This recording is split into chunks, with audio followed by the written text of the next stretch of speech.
and welcome to the third iteration of our LODE live webinars. I'm your host, Nick, and today we have some very special guests, Senior Analyst David Smith and the founder of the Morgan Report, David Morgan, who have been long-term advocates for us at the LODE Project. But for some of you who don't know what the Morgan Report is all about, I'll turn it over to them now to explain why it is such an important influence in the precious metals market. David, take it away. Well, thank you, Nick, for the introduction. The Morgan Report is a monthly periodical that is electronically produced. And we also have timing and updates that are also over the internet. So it's a paid service, our premium membership. And we basically focus on resource equities. The reason we do resource equities is because it's your best risk to reward profile, meaning gaining leverage without excessive risk. And we divide it into three sectors: top tier, mid tier, and speculative sections. And we have a whole outline on how to use the Morgan Report to effectively make money, regardless of market conditions up and down. And the main theme is let my passion create your wealth. In other words, I am passionate about these markets, and we're not one-sided. All markets move up and down. We take advantage of market movements. That's the essence of the Morgan Report. Amazing. Yeah, I can totally see why that is relevant, especially in a time like now. So, hopping right into it, let me ask you something right off the hop. This is a silver-based project. So, over the course of the summer, we saw the price of silver drop pretty consistently. Can you give us sort of a state of the union and the state of the market right now, and whether or not silver has bottomed out, or what we should expect moving forward? Well, silver has been very disappointing the last several years. I mean, to take a leap back and look at the big picture from, a long-term perspective. I mean, the metals had a great bull run in the late 60s up through 1980. And then there was basically a 20-year bear market where they did nothing. In the early 2000s, there was momentum gathering for the same meaning that always exists, that fiat currencies have problems. And that caught the mindset of a lot of investors in the early 2000s. And we peaked out in silver in April or 1st of May 2011. Gold peaked that year in September. And since that time frame until now, they've basically been going sideways to down. A lot of people have given up. Also, a lot of people that wanted an alternative currency have moved out of the precious metals and into the cryptos. So I think we are still bottoming. I do think the bottom is probably in, but it's actually too early to be determined. And yet this competing space that I just said, I think, has also taken a drain on the markets themselves, because there's alternatives to gold and silver at this point in time. Wow.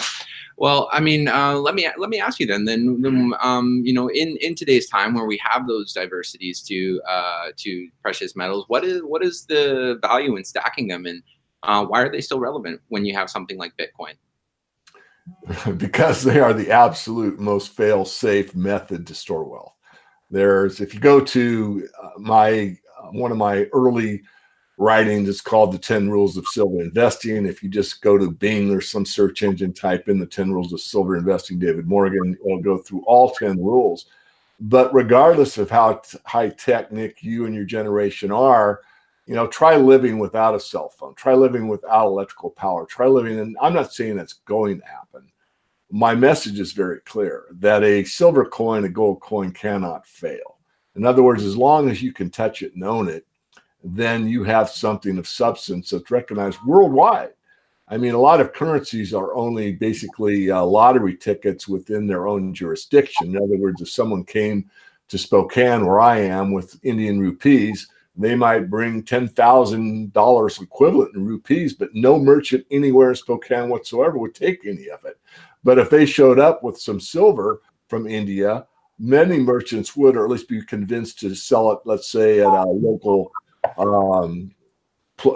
coin shop, as an example, to get the local currency and then be able to use it. In other words, it's universal.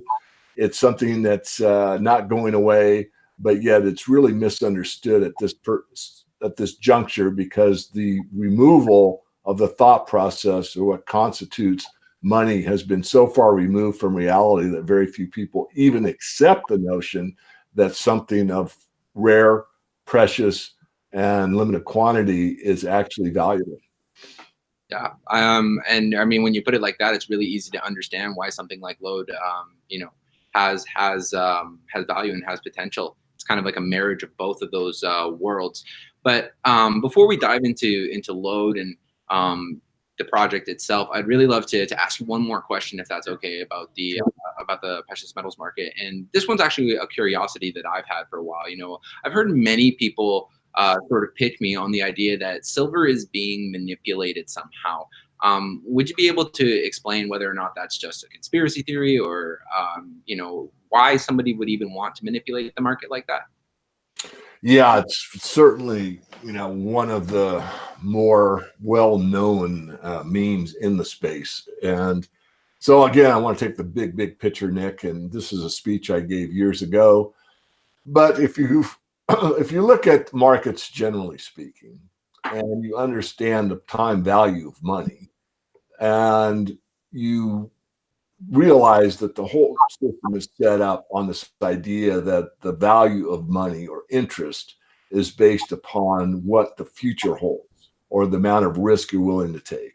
So risk and reward are kind of the same thing from the investing standpoint, depending if you are lending money or borrowing money, which means interest rates dictate almost everything from our current financial system, regardless of what currency we're talking about. Now, if interest rates are manipulated, then by definition, anything from that master set, any subset of that is also manipulated. So my foundational case is that interest rates are manipulated primarily through the central bank of the United States, known as the Federal Reserve, even though it's a quasi-government institution, it's really a private corporation. And since they manipulate interest rates and the free market doesn't get to determine what the risk of money is, in other words, to determine the actual interest rate, all markets are manipulated because all markets stem from that master set to a subset, whether it's stocks, bonds, options, precious metals, the futures market, wheat, soybeans, the auto industry, doesn't matter. They're all based off that key. So by definition, every market is manipulated. Coming back to your actual question, why would you manipulate? This gets into intent. And so it's difficult to ask why and get an actual perfect answer. But gold is basically well known through thousands of years to be the ultimate money. And even though the value does go up and down, it can be undervalued, it can be fair valued, it can be overvalued. It certainly holds value regardless of the currency de jure. Whatever currency is popular at that time can come and go. Many have, and gold has always endured. Has it always protected you 24/7 throughout your lifetime? The answer is no. Gold does vary in value. However, it's never failed and gone to zero like many fiat currencies have. So it's important for the banking system to persuade people to think that gold really doesn't have any meaning in today's monetary system, and that the system at large knows better than any gold bug would ever prevail or would ever state. And since silver and gold are so highly correlated, it's important if they move the gold market basically around where they need it to be, they also would have to have silver basically go along for the ride. So they're correlated about 85%. So the main idea is, we know what we're doing. Don't worry your pretty heads about the financial structure of the banking system or manipulations in these markets. We know what we're doing. We know better than you. You don't need to worry. We've got it all under control. And for anyone that thinks gold's really going to do any good, we're going to make sure that your thinking is dissuaded from that idea. However, all markets basically reach an equilibrium at some point in time, and that's what we saw in 1980 before Volcker moved in and moved interest rates sky high and knocked the gold market down. We also saw a parabolic move in both gold and silver in 2011, as I mentioned previously. I think we probably have one more really large upside in the precious metals, but I don't think it'll be long-lived. I think it'll be a spike like we've seen so many times in the past. Wow. So basically, what you're saying is that in the long term, what we're going to see is sort of another big spike in terms of the value of silver. But bringing it over to LODE now with something like LODE, the mission of the project, of the community at large, is to sort of restore the value of silver and restore it to the monetary system. So basically, we're trying to see the return of real silver money. And why would you say people need this now? What was it about the project that that really spoke to you? Well, I've been kicking around a written article. It's partly in my head. I have not put anything on paper yet, but it's called "What If?" And what if silver is money? The idea about money is stability, and people really don't like to take risks. They really want things that they can count on. And the one thing that you can't really count on in today's world is money. So that's why we have these competing currencies, all these, thousands of cryptos, most of them not that worthwhile in my view.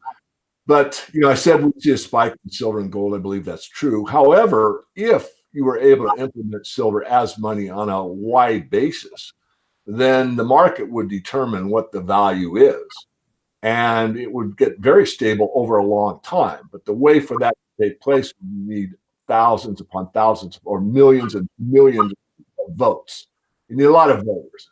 You need basically a system that was silver based, that encompassed, a billion people as an example. There is no exact number, but the more you have, the more the market would be able to vote and say, an ounce of silver is worth this pair of fine shoes. 2 ounces of silver is worth, all the books I need for next semester at college. 3 ounces of silver is equal to what I need for gasoline for the month or whatever. And the more transactions that took place, the more it would actually stabilize where everyone would be voting and agreeing pretty much what the value is. Right now, silver is extremely undervalued relative to what it historically has been. And I'm really a big believer in the alternative currencies. I think governments shouldn't have control. And really, it's not governments. I mean, the facts really are simple. It's a high-level cartel of banking families that run the banking system, and all governments borrow from them. So from an ideological perspective and truth, the problem is that these banking elites don't care if you have a democracy. They don't care if you have a dictatorship. They don't care if you have a communist system. They don't care really what the current mandate politically is. They could care less. All they care is that they are in control of money, quote unquote money, and are able to issue it to whatever entity, nation state needs it and have control. So there isn't a system that isn't really influenced by the banks. And because of that, I've always been grassroots and want something that the market or people themselves can determine the value. And I'm not really philosophically aligned with creating something for nothing, which is a lot of these cryptos have done. It's really no better in my philosophical view than being a mini banker and saying, well, I created this with this picture on it, or it's going to look like this digitally on the internet and its value because I say it has value. No, silver has value for a lot of reasons. So I'm really, really behind the philosophy of the LODE project. I'd love to see it gain traction. And let me emphasize, I think it's important for people to get involved at what I consider a cursory level. The old adage, nothing ventured, nothing gained, which means you don't, if you have a silver stack of X, you don't want to throw X in the LODE program. You want to throw maybe a tenth of X in the LODE program. But I would really recommend that you take a hard look at it, because the early founders, the initial people such as myself, David Smith, and others that have taken the risk to contribute to the LODE program, not only have the benefit of reaping rewards in silver over time, but they basically are starting the foundational argument that we, the people, can actually control money. This is a concept that hasn't taken hold for a very, very long time. David, I'd like to speak to something that I think will tell our listeners just how deep this philosophy goes with you and how long you've had it. You and I have worked together since pretty much the beginning of the current century, and you've always talked about silver as money, and you've discussed about how it's honest money versus paper promises, which are all the fiat currencies, which inevitably have gone to zero in relationship to purchasing power over the years. And I'm guessing that even 5 years ago, if you and I were having a discussion, we wouldn't have a sense that something like LODE could even be possible. And yet we're on the cusp of this. And as I take these mining tours around the Americas for you and looking at mining properties, I meet a lot of people, a lot of locals, many of whom are very much impoverished, but they all have a cell phone. And I'm thinking, if our LODE program is successful in reaching beyond the initial audience and literally going around the world, people, whether they're in Mexico or Argentina or in Africa, they all have that cell phone. All they need is an app to have their bank account, and they could hold LODE coins and establish something of value, which is immutable and which is transferable and which can't be taken away from them. So it's very exciting. And I think it's ironic that what you and others like Hugo Solanas Price in Mexico have long held is something that we need, is to reintroduce silver as money. We could very much be on the cusp of doing that. And it's exciting to me to be involved with the LODE group in trying to do my small part in facilitating just that. Thank you, David. That was awesome. And it's nice to hear you. I know David Morgan here he's a very eloquent speaker, but it's good to see you contribute as well. So diving a little bit deeper into LODE, we have this thing that we like to say that LODE can help put your silver to work. And can you explain a little bit for people how having an active investment in LODE is a little bit different than, say, just holding physical silver in your hands? What does it mean to put silver to work? Well, going back to the interest rate discussion, basically people put money at risk to reap a reward. And so you have the bond market. But in getting right to the chase, you have the ability to put up physical silver and reap physical silver rewards based on the mechanisms of the LODE program, which I'm really not familiar enough to go through the cycle and what it would mean on a percentage basis. But the general idea is you put silver at risk and you reap a reward in silver. So over time, you're basically getting the LODE project not only funded, but as it moves along and transactions take place, you're able to reap rewards in silver. Well, how does that take place? And this is where I give the brilliance of the LODE team. And it's not so brilliant because it's the way the world works, but the only way to make it work and work correctly, and a lot of these crypto projects fail, is that you have to have friction in the system. In other words, nothing moves without an input. It can't be static, which means there has to be some cost of doing business, which LODE put into the system. And this is only fair because anyone that buys gold or silver or any product has to pay a commission of some type, even though a lot of time it's hidden. When you go to the store and buy bread, for example, and here in this state, you don't pay a tax on food. So you think you're paying just X amount, but that bread is like 16 different handlers till it gets to the source shelf and I buy it. So I'm off on a tangent somewhat. What I'm trying to explain is no matter what you purchase, there's a built-in fee, whether you see it or not. We're absolutely upfront about what it is. And this is typical of what you see from a coin dealer anywhere in the world. If you're going to buy or sell a gold or silver coin, there is a bid and there is an ask price. It's called the spread, and that's normal business activity on anything. Since that's incorporated in the LODE program, you as a initial participant, if you decide to become involved at that level, you're going to get a little bit of that spread, and it's going to be rewarded not just in an interest rate, it's going to be rewarded in physical silver. So I think it's brilliant. I like it.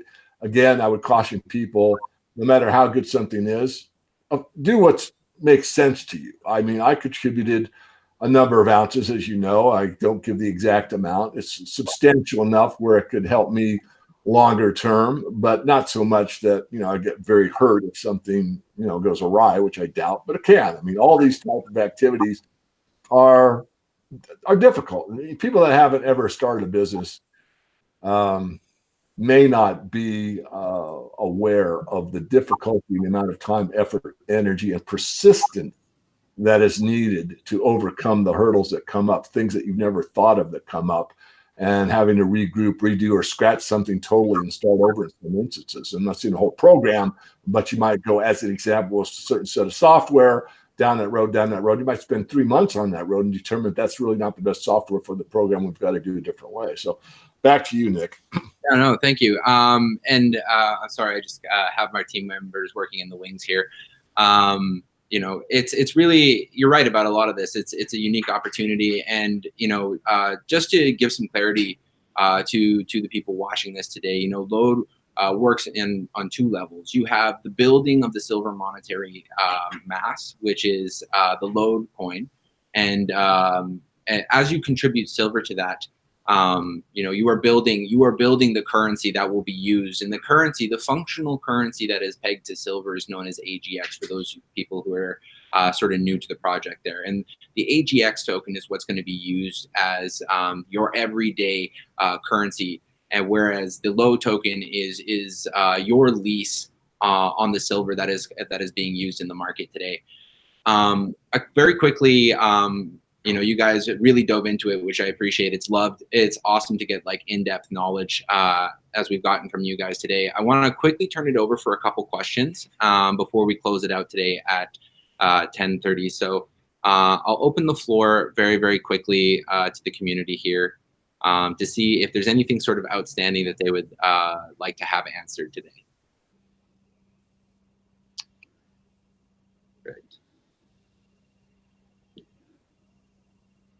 I've read the credit card. Yeah. So one question we have here is, you know, do we have the intention of having, you know, AGX and LODE available the same way you would use a credit card? Yes, those kinds of plans are on the agenda. What we're going into now is our token generation event, which will occur on December 12th. However, we're going to be auditing our vaults on the 30th.